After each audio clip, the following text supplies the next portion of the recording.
நண்பர்கள் அனைவருக்கும் வணக்கம். உங்களுடைய ஜாதகத்துல 10ஆம் வீட்டின் அதிபதி. இப்போ ஒரு சிலர் நிறைய பட்டம் ஆகணும், பேரு புகழ் கிடைக்கணும், மிக உயர்ந்த பதவிக்கு போகணும், செல்வந்தனா வாழணும் அப்படின்னு ஆசைப்படுவோம்.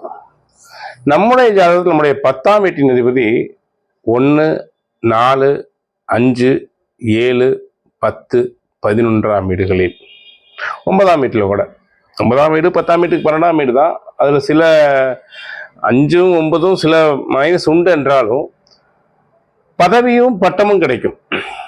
அதில் சில பொருட்காரகத்துவத்தில் சில விரயங்களை கொடுக்கும்.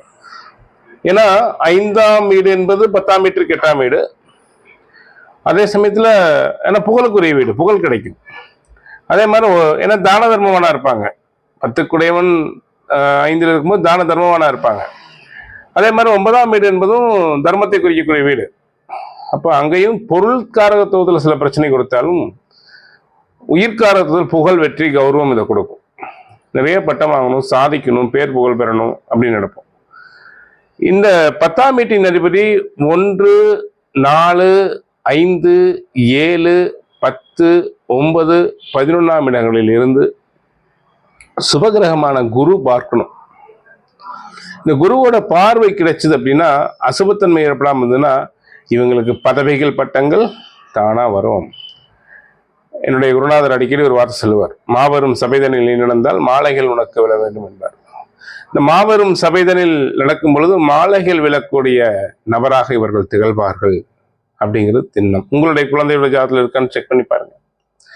இந்த மாதிரி 10 அதிபதி பலம் பெற்று லக்னம் கெடாமல் இருந்தது அப்படின்னு. லக்னம் கெடக்கூடாது. இன்னொரு விஷயம், லக்னம் கெடக்கூடாது. லக்னம் கெடாமல் இருக்குது அப்படின்னா கட்டாயம் ஒரு பேர் புகழோட இந்த ஜாதகர் நீடூடி வாழ்வார். அந்த புகழும் வெற்றியும் அவங்களுக்கு தேடி வரும். எல்லாம் இல்ல இறைவனுடைய கருணை அவங்களுக்கு எல்லாமே கொடுக்கும். ஒரு விஷயம் புரிஞ்சுக்குங்க,